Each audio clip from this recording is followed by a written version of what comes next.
Os votos proferidos por Cristiano Zanin no STF, Supremo Tribunal Federal, geraram revolta na esquerda, principalmente nos progressistas das redes sociais.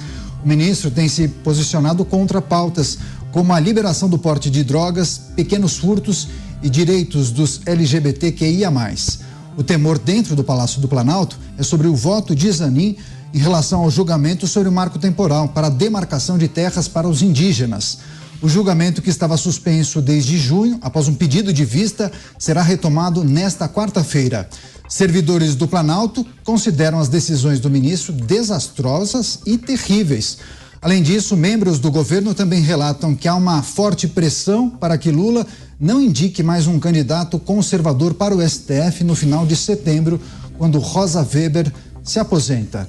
Para começar o nosso giro de análises, vamos ao Rio de Janeiro. Roberto Mota já conectado com a gente, todos os comentaristas já conectados. José Maria Trindade de Brasília, Roberto Mota do Rio de Janeiro e Cláudio Dantas também de Brasília, capital federal. Sejam bem-vindos, excelente semana para vocês. Vou começar com o Mota. Mota, como tem observado essa possibilidade de Lula indicar um progressista para a vaga de Rosa Weber, mas especialmente essa revolta em relação ao posicionamento de Cristiano Zanin, o novo ministro do Supremo Tribunal Federal? Ele está fazendo o papel dele, sendo independente, né? Esse é o resultado da verdadeira desinformação. Boa noite, Daniel, boa noite, meus colegas, boa noite, nossa querida audiência. As pessoas não sabem mais o significado das palavras, perdeu-se isso. Então, se cria essa confusão, principalmente a turma progressista, que em si já é um nome errado. Eles deveriam ser chamados de regressistas, pelas pautas que eles defendem. E aqui está uma: esqueça a justiça, esqueça a isenção dos juízes. O que importa é colocar lá alguém que tenha a mesma ideologia que a gente e que tome decisões que deveriam ser isentas de acordo com a ideologia que a gente quer. É isso que eles estão reclamando. Eu acho até que a avaliação que está sendo feita do novo ministro é muito precipitada. Há poucas decisões tomadas ainda para que se chegue a uma conclusão. Mas o que a gente pode observar claramente aqui é isso: se você não for um ideólogo que rezar 100% pelo livrinho da esquerda radical, você é chamado de conservador. Ora, o mundo é um pouco mais complexo do que isso. José Maria Trindade de Brasília, capital federal. Boa noite, Zé. A expectativa para a votação dessa tese do marco temporal e a insatisfação de muitos integrantes da esquerda, também do governo federal, em relação aos recentes posicionamentos de Cristiano Zanin. Zé. O pessoal está achando que contratou um cargo de confiança no Supremo. Não é assim não, né? Muito boa noite, Daniel. Boa noite, Dantas. Seja bem-vindo aqui de volta aos Pingos nos Is. Boa noite, Mota. E muito boa noite a você. Está sempre aqui nos acompanhando, e a gente tem o maior orgulho de estar aqui trazendo a vocês todas as informações do dia. Olha, esse assunto nem era para ser comentado assim. Ministros do próprio Supremo Tribunal Federal vieram a público estranhar, dizer: o que é isso? Que tipo de cobrança existe desta forma? Há pouco tempo atrás, os deputados de esquerda e o governo, que hoje está no governo, criticavam exatamente essa relação de Jair Bolsonaro com os sindicatos dele. André Mendonça, por exemplo, fizeram até memes lá de que o Zanin está parecendo o André Mendonça, virou André Mendonça. Não é assim. Veja bem, a indicação para o Supremo Tribunal Federal é do presidente da República, e depois o Senado dá o aval, faz a sabatina e aprova. A partir daí, o ministro do Supremo Tribunal Federal, ele se transforma em autônomo. Não pode ser demitido, não pode reduzir salário, não pode tirar, não pode nada. Ele se transforma em ministro do Supremo Tribunal Federal. Ninguém, a não ser a própria consciência do ministro do Supremo, pode interferir no voto ou mesmo fazer qualquer tipo de constrangimento a um ministro. São argumentos jurídicos fortes. Eu fui prestar atenção no voto do Zanin. É um voto importante, racional. Lá ele diz claramente que não se pode liberar drogas sem regulamentar como será a compra. Simples assim. Todos os países que liberaram o uso de drogas regulamentaram a compra. Quando diz regulamentar é colocar limites, colocar como pode comprar, e isso não pode acontecer no Supremo Tribunal Federal. E aí, o que acontece? O Supremo vai liberar o uso de drogas? Tá. E como é que se compra algo que se pode usar legalmente? É estranho, está num patamar errado. Foi isso que traduziu o novo ministro do Supremo, Zanin. E espero que ele continue assim, ouvindo a sua própria consciência. Supremo Tribunal Federal não é cargo de confiança do presidente da República, é apenas a indicação. Eu, uma vez, conversei com o ministro do Supremo, na verdade, uma ministra, e ela me disse o seguinte: nos primeiros 15 dias ali, ainda há um agradecimento, a pessoa fica agradecida, somos humanos. O ministro chega lá, fica agradecido com o presidente que indicou, com os senadores que foram na sabatina e que votaram a favor. Depois, o ministro tem que entender que ele deve, sim, uma coerência muito grande à Constituição e um respeito muito grande à toga. Aquilo não é enfeite, aquilo ali não é coisa de super-herói, mas é um símbolo de que a pessoa deve entrar no cargo, ou seja, ser independente e obedecer à Constituição. Simples assim. E foi o que fez o ministro Zanin, não é mais advogado do Lula. Cláudio Dantas, também em Brasília, capital federal. Dantas, seja muito bem-vindo, uma ótima noite a você. Como avalia todo esse cenário e já tem algum tipo de sinalização para o voto de Cristiano Zanin em relação à tese do marco temporal para a demarcação de terras indígenas, Dantas? Muito bem, é uma incógnita. Boa noite, Daniel, boa noite a toda a nossa bancada, boa noite à audiência.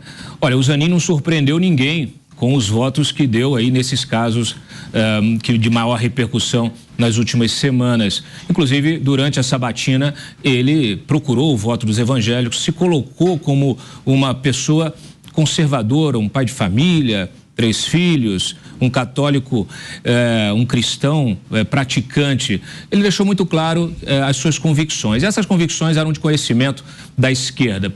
Tanto é que o principal grupo de esquerda, Prerrogativas, tinha um candidato próprio, era um outro candidato. Só que o Lula fez uma opção pessoal e todo mundo se calou. Não dá para dizer que o Zanin está enganando ninguém. Aliás, em muitos desses temas, é preciso ver também a posição do próprio Lula. O Lula, em relação à questão da maconha, por exemplo, ele tem reservas, tem restrições sobre essa liberação. E o voto do Zanin foi bastante técnico. Ele falou de uma questão que é lógica e que, segundo experiências internacionais, a legalização do uso da maconha e de outras drogas tem impactado de forma negativa o serviço de saúde, o sistema de saúde de uma maneira geral.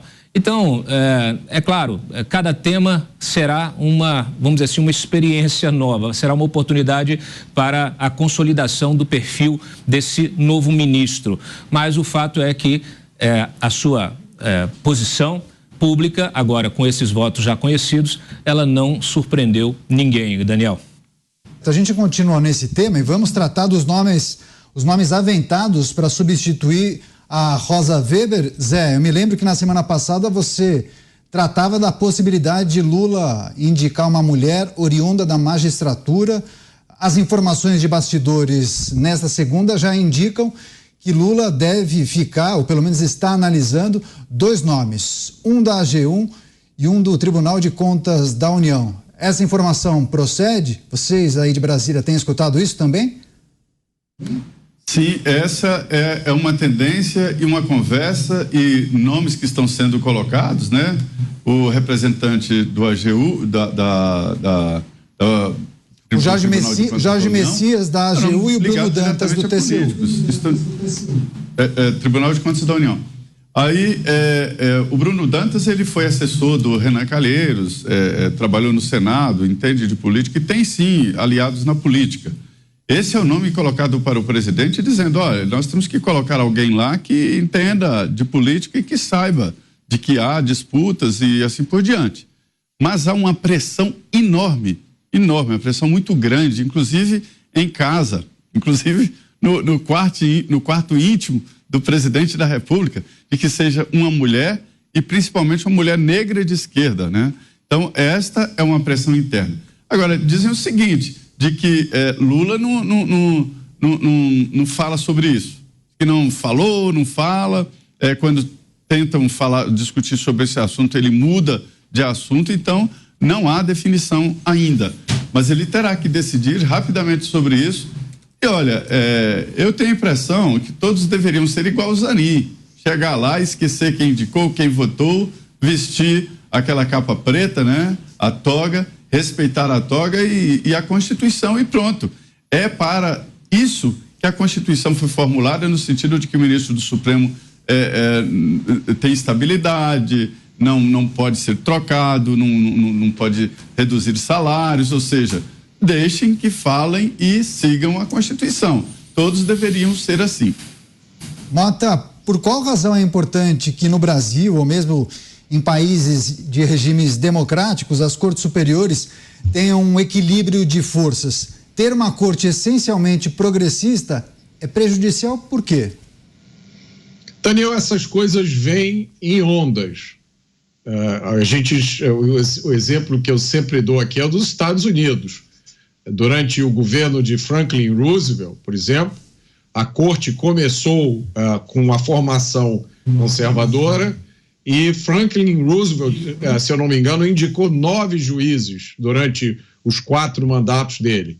E quando terminou no 4º mandato dele, a corte era progressista.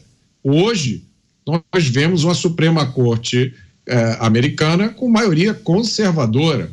Inclusive, desfez uma de suas decisões mais impactantes, que foi aquela que considerou o aborto um direito constitucional nos Estados Unidos. Reparem, a Suprema Corte americana disse isso em 1973 e no ano passado ela desdisse. Ela disse o seguinte: aquela decisão de 1973 foi um equívoco. Não existe na Constituição americana esse direito. Então, cada estado resolva como quer tratar esse problema. Então, as decisões de uma Suprema Corte têm um impacto muito grande e, em muitos casos, um impacto duradouro. Agora, eu acho que não existe nenhum país do mundo, nenhuma democracia que tenha uma Suprema Corte sem um forte componente político. Esse componente político, às vezes, vai para um lado, às vezes, vai para o outro. Eu acho que nós, como cidadãos, só podemos desejar que, mesmo com esse componente político, sempre existam juristas ali dentro, que saibam o limite das coisas. Então, eu posso ir um pouquinho para lá, eu posso ir um pouquinho para cá, mas eu não posso virar as coisas do avesso. Vai lá, Dantas. Ô Daniel, essa história de que o próximo será progressista, e aí a gente está vendo o nome do Bruno Dantas e também do AGU, do Jorge Messias, é preciso dizer que o Bruno Dantas está longe de ser um homem, uma autoridade, aí, um homem público de perfil progressista, tá? Jorge Messias não. Jorge Messias tem realmente um perfil progressista, tem uma trajetória com artigos assinados que defende diversas bandeiras desse campo. Inclusive, ele é o nome hoje preferido. Quer dizer, não é nem que seja o preferido, é o nome possível, mas que tem o apoio do Prerrogativas. Pois é, Dantas, e no caso do Bruno Dantas, só um parênteses importante. Só um parênteses importante. Os dois são bem jovens, viu? Messias 43 e o Bruno 45 anos. Exatamente. E o Bruno Dantas vem com o apoio do Congresso. É bom que a gente lembre aqui, na época que foi feita a indicação do Zanin, eu comentei que, olha, nas negociações do Lula com as autoridades, com ministros, com o Congresso, ele ficou mais ou menos decidido ali naquele acordo de honra ali que o Senado apoiaria o Zanin de forma rápida para sua aprovação ser ligeira, ser imediata, mas que eles gostariam, senadores e deputados gostariam de ter interferência, de ter influência na indicação do segundo ministro, no caso aí que vai substituir a Rosa Weber. Então, hoje o que você tem é uma relação de forças, você tem uma pressão do Congresso e você tem uma pressão da militância. O Lula vai ter de lidar com essas duas pressões, né? E o Lula, ele, mais uma vez, ele está dizendo para quem quer ouvir que essa indicação vai ser dele. Então ele está surpreendendo o pessoal negativamente. Por isso essas críticas todas, não é nem por causa do Zanin, é porque já estão vendo o Lula repetir o que fez com o Zanin. Então o que eles esperavam do Lula era que ele, né, vamos dizer assim, cedesse a essas pressões, entregasse aquilo que a militância quer ou que o Congresso quer, e ele não está querendo fazer nem uma coisa nem outra. Lembrando que a substituição da Rosa, diferente da que aconteceu com o Lewandowski tinha ali um perfil mais progressista. A substituição pelo Zanin está surpreendendo porque mudou esse perfil. Eles já consideravam que, por o Zanin ser de confiança do Lula, seria mais ou menos a mesma coisa, ficaria ali naquele mesmo campo. E eles apostavam na Rosa, porque a Rosa é o swing votes lá do Supremo, apostavam ter um progressista no lugar da Rosa justamente para compensar isso. Agora mexeu em tudo, o jogo está sendo jogado e ficou complicado, porque eles sabem que o próximo nome, essa segunda vaga, é ainda mais importante do que a primeira, especialmente com o perfil público aí dos votos do ministro. O Bruno Dantas, ele chegou ao Tribunal de Contas da União de uma forma surpreendente, porque o indicado era Gin Argello, um ex-senador. Mas o Gin Argello tinha processo, foi preso. Ele está preso. E o Tribunal de Contas da União, de maneira inédita, disse o seguinte: se ele for realmente indicado, nós não daremos posse a ele. Já estava indicado. Aí substituiu, né, o Gin Argello, que era uma vaga indicada pelo Senado. O Tribunal de Contas, a composição lá do Tribunal de Contas é a distribuição de vagas do Executivo, da Câmara e do Senado. E era a vaga do Senado. Aí, por isso que o Bruno chegou ao Tribunal de Contas da União. Tamanha ligação dele ali com a área política, ele fala a linguagem. Questionado ali, ele diz: olha, sobre isso, sobre o ministro do Supremo Tribunal Federal, a gente tem que ficar calado. Porque quem é que não gostaria de ser ministro do Supremo Tribunal Federal? É a resposta dele. Agora, veja bem, o que falam para o Lula é o seguinte: as pautas do Supremo atravessam décadas. Não se pode admitir alguém no Supremo, isso é palavra deles, alguém comprometido com aquelas pautas imediatas, porque virão outras nas décadas seguintes, né? Então, daí a ideia de indicar mais com base em critérios ideológicos do que exatamente comprometimento de pautas. Agora, eu só queria chamar a atenção aqui, Zé, eu não sei se você e o Dantas concordam comigo, mas eu acho que isso aí é uma oportunidade para a gente ver uma espécie de fratura que tem dentro da esquerda, né? Porque a esquerda tradicional, ela não tem nada de progressista. A esquerda tradicional, ela não tem essas pautas radicais, né, de lacração. A esquerda radical tem uma pauta de conquista do poder, né, uma pauta que tem em base da coletivização, né, na estatização da economia, tudo pertencer ao Estado. E agora a gente está... É a esquerda de resultados, né? Não é essa esquerda lacradora que coloca essas pautas... Que está aí fazendo pressão, não é de esquerda. O Renan não é de esquerda. Tem uma pressão de grupos políticos de centro-direita até, querendo dominar politicamente. O Supremo seria o que há de pior, dominar politicamente um tribunal como o Supremo Tribunal Federal, que faz o controle constitucional do país. Então, é muito mais grave, quer dizer, é um domínio político, né? E política aqui é negócio, política aqui é business, ou seja, o povo faz para ganhar dinheiro. Se chega isso no Supremo Tribunal Federal, a coisa complica muito. Então, não é nem de perfil de esquerda, a fratura aí é no grupo político que está no poder. A esquerda sozinha não domina o poder.